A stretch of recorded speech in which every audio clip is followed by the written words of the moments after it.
ఇది విన్నారా మీరు? బాలకృష్ణ గారికి పద్మభూషణ్ అవార్డు వచ్చింది.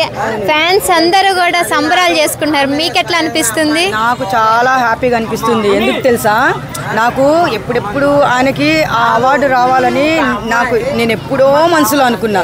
ఎందుకంటే బాలకృష్ణ మూవీస్ గురించి మీకు చెప్పాల్సిన అవసరం లేదు.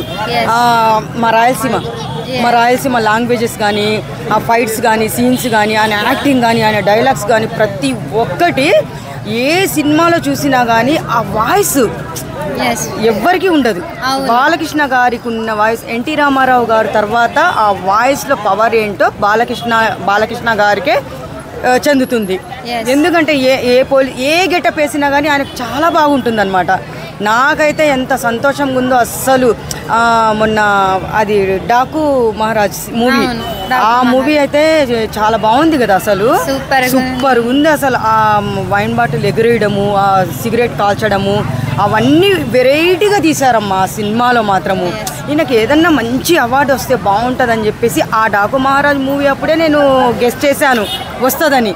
కానీ ఆ దేవుడు ఎందుకు ప్రతిసారి నా కోరిక వింటున్నాడు నక్షత్ర. అండ్ ఫ్రీగా కూడా క్యాన్సర్ పేషెంట్లు వాళ్ళకి ట్రీట్మెంట్ ఇస్తున్నారు. ప్రత్యేకంగా వాళ్ళ కోసమని హాస్పిటల్ కట్టించారు బాలకృష్ణ గారు. అవునవును, ఎందుకంటే చెప్తారు కదా, తండ్రికి తగ్గ కొడుకు అని చెప్పి, అది మాత్రము బాలకృష్ణ గారు బాగా నిలబెట్టుకుంటున్నారు.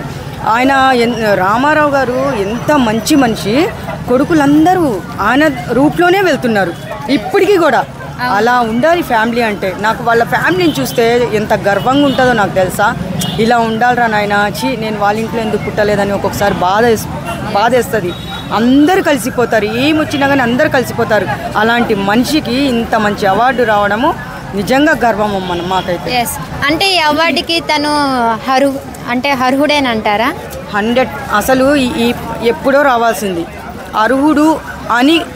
అర్హుడు అంటారా అని ఆ క్వశ్చన్ వేయకూడదు. అర్హుడే. Finally so happy. చాలా హ్యాపీగా ఉంది, నిజంగా చాలా హ్యాపీగా ఉంది. నాకు వింటేనే నాకు వస్తుందని నాకు తెలుసు. కానీ ఎప్పుడెప్పుడు ఈ అవార్డు వస్తుందా, పద్మభూషణ్ అవార్డు వస్తుందా అని నేను చాలా రోజుల నుంచి వెయిట్ చేశాము. కానీ ఇలాంటి మనుషులకి ఇవ్వాలి మెయిన్. నాకైతే ఇప్పుడు నాకు అలా నెరవేరింది, నా కోరిక కూడా తీరింది. Thank you.